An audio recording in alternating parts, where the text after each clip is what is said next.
Hello everyone, welcome back to my channel. Today I have for you a wash painting. I think I have these paintings for over maybe 2 months. I haven't tried them until now. Um, well, that's actually not very true because I have used them for maybe some plain washes in my reading journal, but I haven't done like a full painting with them. So this was an experience. If you have seen anything on my channel, I mainly do things digitally now. And it's, I don't know, it's the way I work right now. And mostly for school, I needed to do things digitally. And honestly, since I made this painting, I appreciate digital paintings way more. There were a lot of things that I wish I could have changed. Maybe the hues, well, not maybe not the hues, but maybe the saturation of them. Um, as you can see right now, I'm using this very, very bright blue. And even when I was painting it, I just, I didn't feel it. I wish I would have, I don't know, combined it with another color, maybe desaturate it a little bit, maybe making maybe more of a purple color. I will go back and try to fix this a couple of times. But yeah, I don't know. I feel like maybe I was I was able to kind of fix this, but not in the way that I would have liked. So yeah, that was a little bit of a downside. But all in all, I did like the end result. Um, like I said, I didn't really plan this like I should have, because when you see what happens next, I guess it's very clear that I didn't really plan this.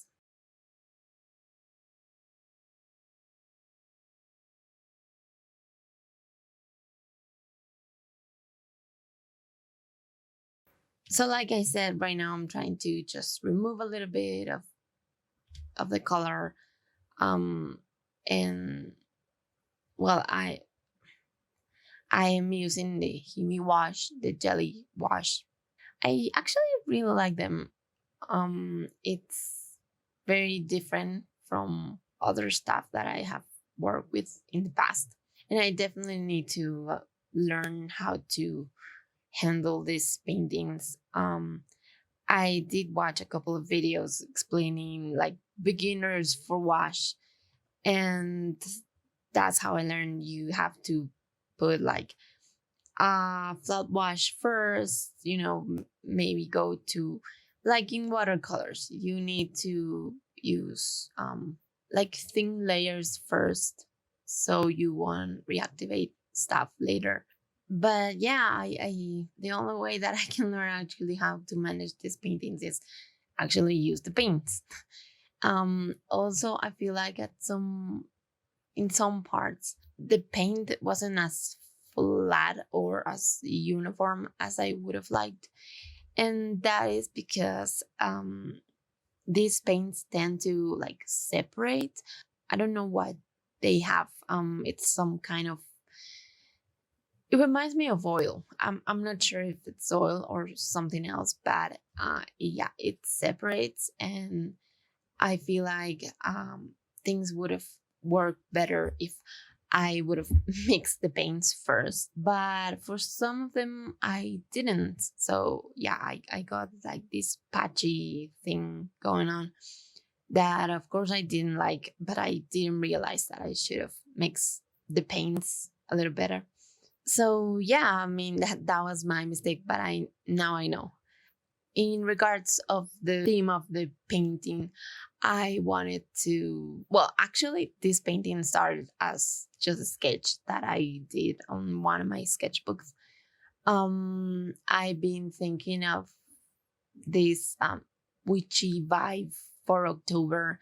I don't really get that because I don't know, for me just October is like a lot of rain, maybe sun, and then more rain. So yeah, I don't really get this witchy vibe for October.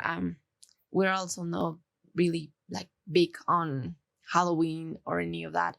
So yeah, I was like, okay, I'm gonna try to pretend to bring some witchiness into this month.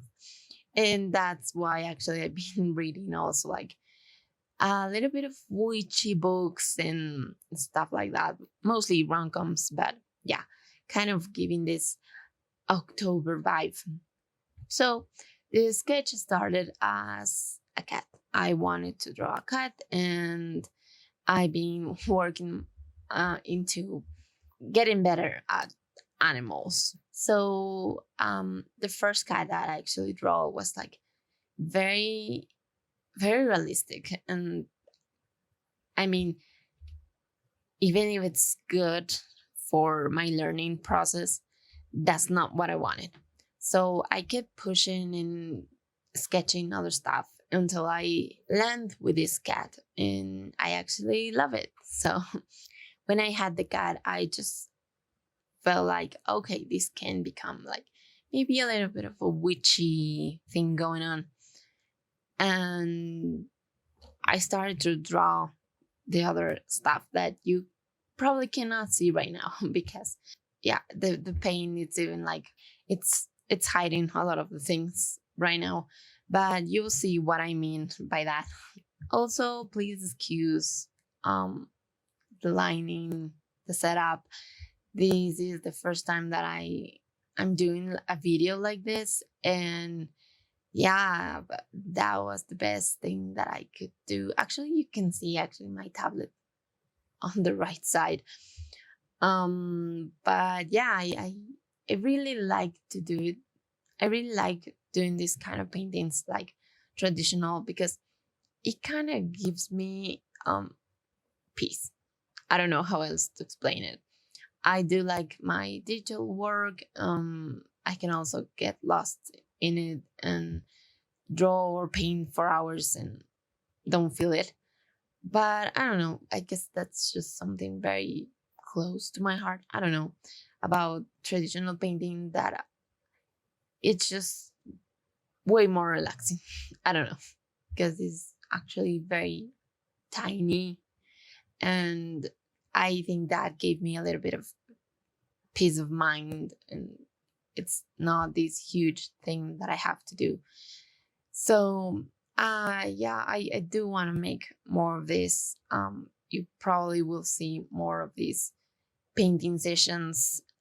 Also, you probably will see more of my digital paintings, but yeah, I do want to keep doing this ideally once a week, but we'll see how that goes.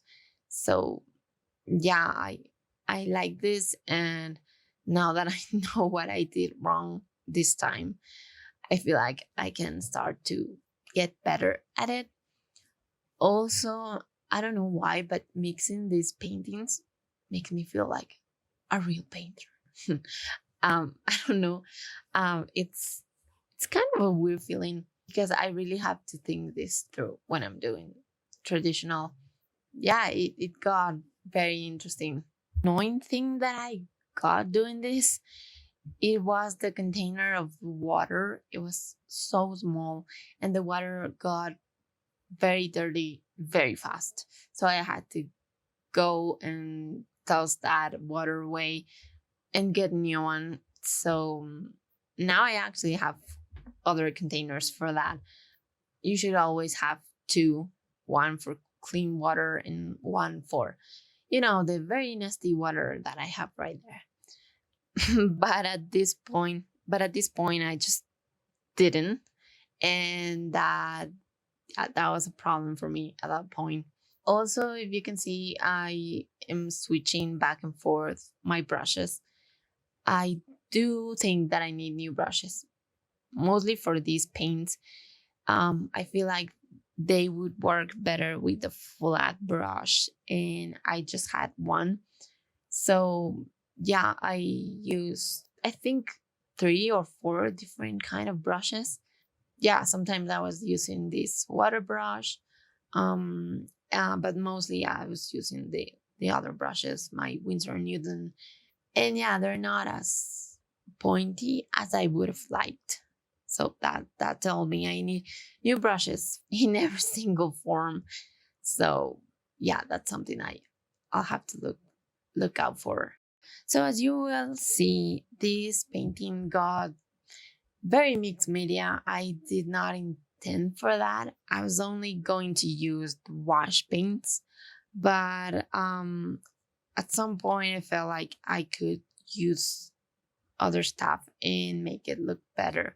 So yeah, I use not only these paints but color pencils. I used I th- yeah, I think I used microns. I use my gold watercolor. Yeah, I think that's the only things that I use. But yeah, it was like more stuff that I didn't know I was going to use. That's how why I tell you I didn't plan this. I didn't plan the colors. I didn't plan anything. I only knew the cat had to be black. But other than that, I just wing it, and that's not the best approach. I think that what bugs me about this is that I was very impatient and I wanted to do something because, like I said, I had these paints for months and I haven't done anything. I haven't done anything more than the washes or maybe just some little detail in my reading journal.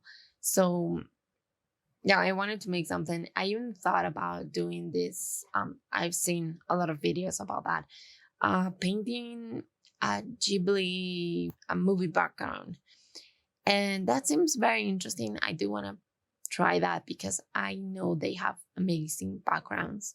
But I also feel like I would do that just to try, but that wouldn't be my first choice.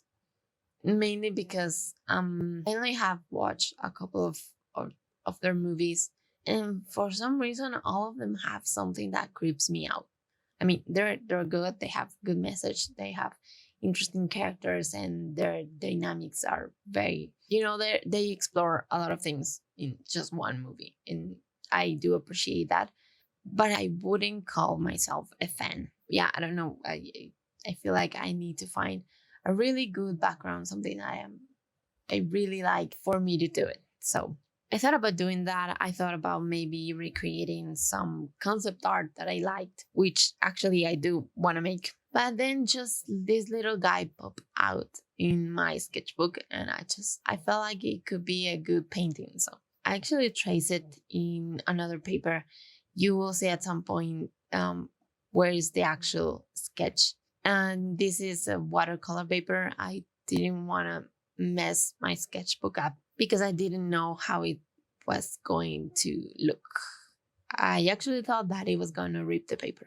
So, yeah, I put it in this watercolor paper that I had. Yeah, the paper worked really well. I do like it, and I feel like I'm going to keep using this one. So right now you can actually see the other elements of this little painting. And I feel like it's the right moment to talk about this because I don't know if the cat is huge, because I don't know what happened with the proportions of this thing. I don't know if the cat is huge and it's maybe Azrael cousin or something, and the other stuff are for Smurfs, or what happened, because I mean, come on, the the whole thing, it's very off. I don't know what I was thinking, honestly, because because the cat is freaking huge compared to the other things. So I really think that this little book, this cauldron, these baby candles are for very tiny people, maybe fairies, maybe Smurfs, whatever you want. But there are very, very tiny people who work in this shop where this huge cat can be maybe the boss, maybe the guardian, I don't know, or maybe just a huge pet. Ooh, okay. So picture this. I don't know if there are fairies, little um little witches, or maybe just Smurfs. But imagine riding a cat. You know, it will be like their cat who is like their protector, but their pet and their baby at some point. And also, they take them to walk, and they can ride him or her. I'm not sure. Let's just say it's him. That would be cool. This neon green thing going on in some part of the painting, and I didn't thought that I was going to nail that color, but I do like it. I feel like that one gives the cat a little pop. And I mean, of course, black does pop in difference with anything else. But yeah, I feel like that the green helped to make it feel a little bit more, I want to say, dangerous. Maybe like they're not doing the best magic over there, but I would have liked to give it more shadow in the sense of the background. You know, I feel like it's too bright. And I really don't want to think that, but I do think that okay, maybe not the colors themselves, because I did try to put complementary colors so it would balance things out a little bit. But yeah, I feel like it's a little bit of a competition with the saturations and all of the things that is going on. And I don't know if I mean, I feel like I fixed it a little bit, because when I finished a while back in the video, I felt like I didn't like it. I felt like it was just too much going on at the same time. And then I decided, hey, it needs gold, because why not? I do love to put gold details, and I have these amazing watercolors that they just work wonders. So I decided to add that, and I did have a light going on, and it was with like a very light yellow, and I don't know, I felt like it wasn't really showing, so I decided to go there with the gold. For some reason, I think that the gold worked really well. I did like it, what it did, and I don't know, I think that it gave it this final touch that it was kind of missing, and now I really like it. So yeah, that's very interesting. I do like how the light reflects the gold, and I feel like now it's complete. So yeah, that was a nice experience, and I do want to keep going doing these little paintings. Probably you will see more of them, but yeah. So that was all for today's video. I hope you enjoy. Let me know if you have any tips for these paints, and I'll see you in the next video. Bye.